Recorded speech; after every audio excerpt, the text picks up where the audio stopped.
What we've got coming up right now is that national anthem.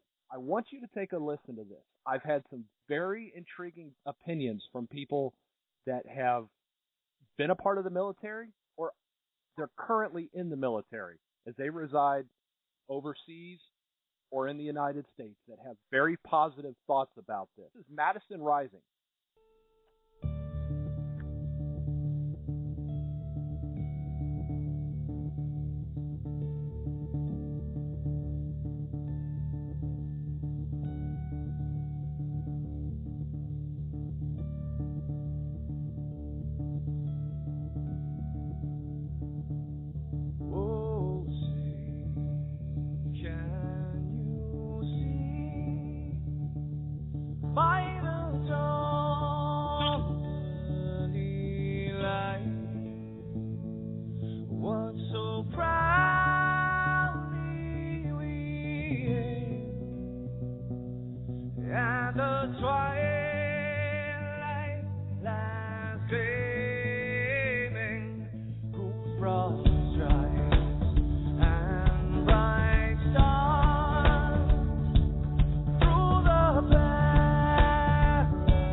Wow.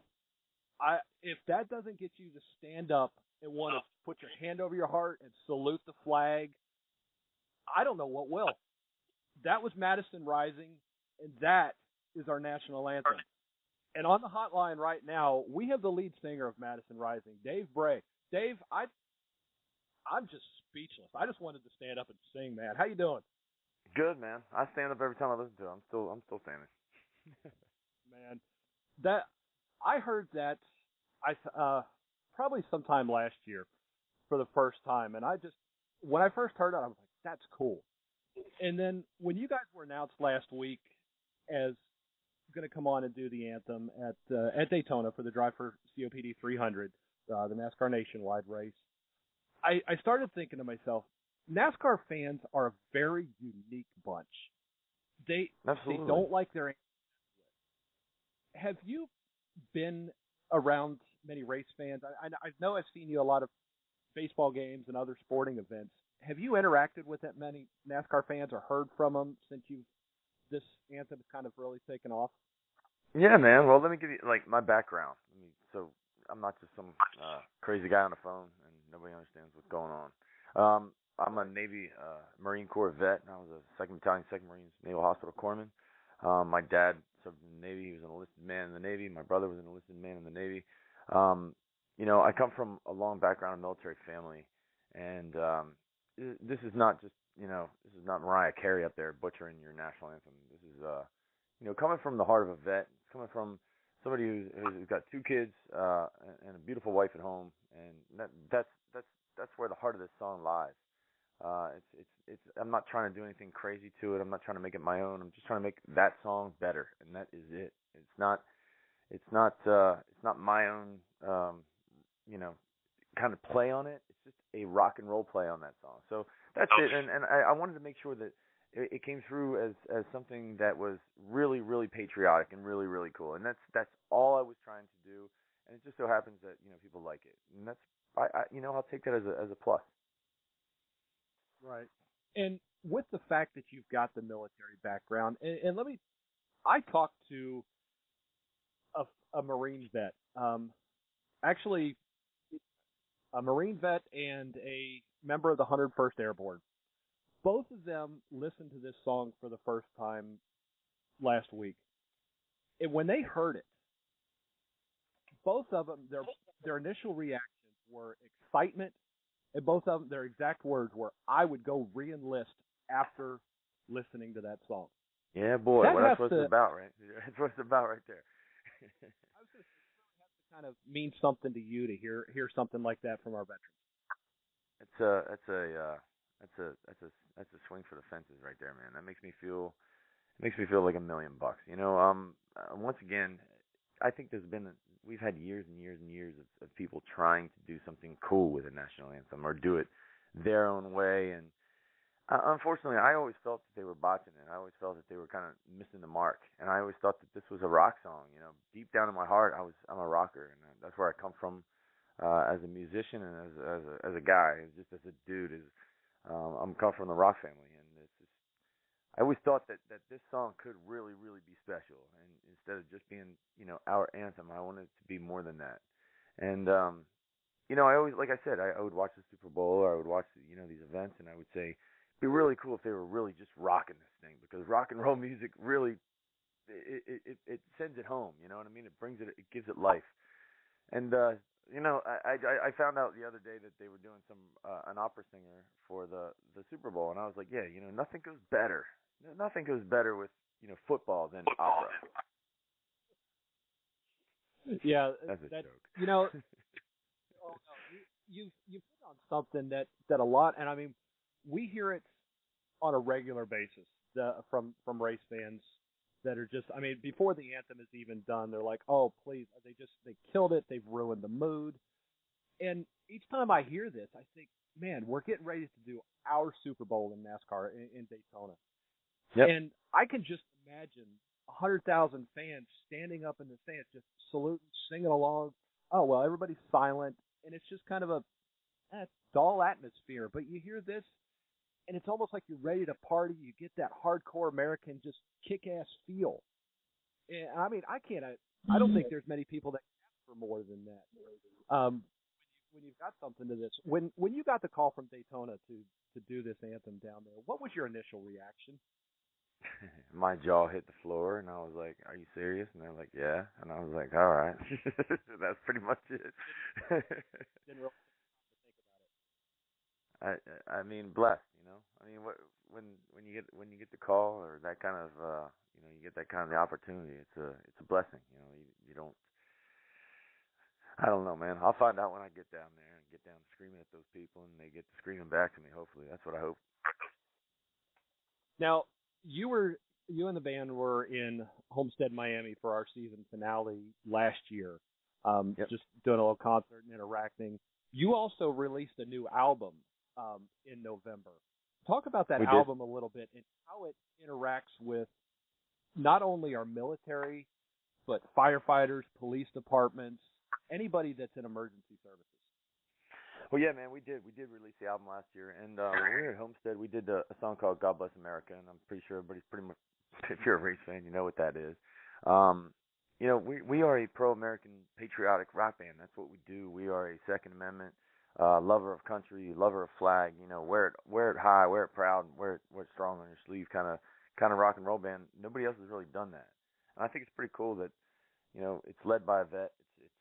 You know, I'm a family guy. I'm not just, you know, some kind of, you know, schmo off the street. But when we put the record together, we dedicated this album, and we put it towards the men and women who do serve this country, the armed forces, the first responders, the police, the fire, the guys that wear a flag on their uniform day in and day out, and it's a great record.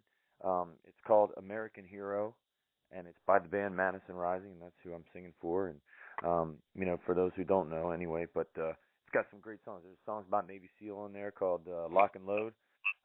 We have songs about the Second Amendment called Ready If It Goes There. It's just a really, really cool record, and it's a really, really great project. And I'm thrilled to be a part of it. And I'm blessed actually to be a part of this band. So I'm pretty happy right now. Seems like things are going well. Do you hear from a lot of veterans, our men and women overseas, when the album came out and them sung a lot? And are you contacted by them a lot? I do, man. I get, well, once again, being a veteran is it puts me in the sort of, I guess, the playing field. You know, we got to play last night on Faraday Live on the Golf Channel. You know, David is a huge supporter of David's Faraday First Troops First, and he's just an amazing patriot. And you know, where I see the patriotism coming from most is oftentimes from people that are not from the United States. It's just really crazy. I see people that stand up and be like, "Yo, your version of the national anthem is amazing," and I'm not even from your country, and it says something. It makes it special again, and that's once again if we're talking about the Madison Rising version of the Star-Spangled Banner, that's exactly what I wanted it to do. I wanted to make it a song that was beautiful that people could stand up to and be proud of. There's nothing more as an American you can ask for than hearing something like that. Now, you guys, how can people keep up with you? You guys, are you on social media? Take to the Twitter and Facebook and. Sure. I forgot this video on YouTube. Do you broadcast, put all your songs out there for people available to see on YouTube, and where can they keep them? Absolutely. You know, MadisonRising.com is that'll get you started down your trip on patriotism and patriotic rock music. If you want to go find out what Madison Rising is all about, really stop at MadisonRising.com and, you know, pull it up on your phones, and while you're in there, you know, do the Facebook thing, like us. Find out where we're going to be playing, because we play all over the country, and it's not just, you know, sporting events, but we actually do full shows, and we do like I said, we do a lot of support for the wounded warriors and troops and veterans, and it's just like I said, if you're down to feel patriotic and you want something patriotic, you want something rock and roll, Madison Rising is the game. Madison Rising is that ticket. So make sure that you check us out on Facebook and make us, you know, like us on Twitter at MadisonRising.com, and you know. Just go to MadisonRising.com and find out what we're all about. Now, I'm going to chime in Katie. here. What is your tour schedule like for 2014? If people want to catch you on the road. We're all over the place, man. This thing's catching fire. It's an amazing thing. You know, patriotism is something that it's catching. It's one of those things that I think Americans are tired of feeling like they're not involved in, you know, things like government, society, and I think when they find something that they can be involved in, and you know, it's not just a Tea Party rally, or it's not just any kind of, you know, stand up and wave the flag rally. It's actually a party, and it's people getting together and being patriotic for whatever side of the flag or whatever side of the aisle you're on. And that's what's cool about Madison Rising concerts is We have fans from 8 to 80 years old, and we have a lot of really, really strong-willed people that are out there that believe in this country still. So you're not alone. There are people out there like you. So, come to a Madison Rising show. And if you go to Madison Rising concert, you'll probably cry one song, be as happy as you've ever been and proud as you've ever been at another song. And, it's a blood, sweat, and tears kind of atmosphere. And we lay it all on the line at our shows. So if they want to find out where the shows are, definitely go to MadisonRising.com. Have you ever had a really emotional moment on stage that you can think of that maybe you want to describe? Yeah, man, I have, and you're not a man, but yes, I have, and we have a flag that was given to us at Fort Campbell when we played there about a year and a half ago, and I've always taken care of that flag. I've even gotten a little MR kind of embroidered in it, and just to make sure that everybody knows it's our flag. I mean, it's Madison Rising flag, but it's our. I guess you can say it's our shtick. That flag has been on stage with us since then, and sometimes it's unfurled and we hang it, and sometimes it's not. But we had hung it one day, and this kid came up, and we were taking the flag down, and we always have a little bit of a ceremony after the show, and we fold the flag, and I usually try to pull vets to be a part of that, so that they understand that once again it's not just a rock show. It's something that means more than that. It's more than me. It's more than anybody.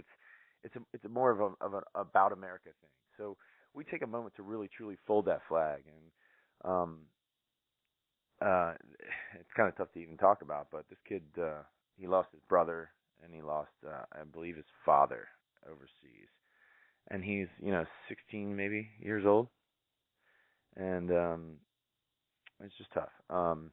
He came up and I asked, that's not cool. Asked him to just I said, can you hold the stars for me? And he's like, yeah, man, I'd be happy to do that. So we folded the flag, and we cried on it, and that was it. So that was probably one of the most memorable moments that I've had. Dave, I couldn't have asked to end an interview on a more touching and better story. I appreciate you so much coming on here. I think there's a lot of fans that have really caught on to this. I mean, there's over 5 million views on YouTube. I know you guys are trying to reach that 10 million point. And I again, thank you for coming on and talk about this, and we cannot wait to see you guys down at Daytona. Cool. I can't wait to be there, man. Be well, and God bless you guys, okay? God bless you. Have a great night. Thanks. Bye.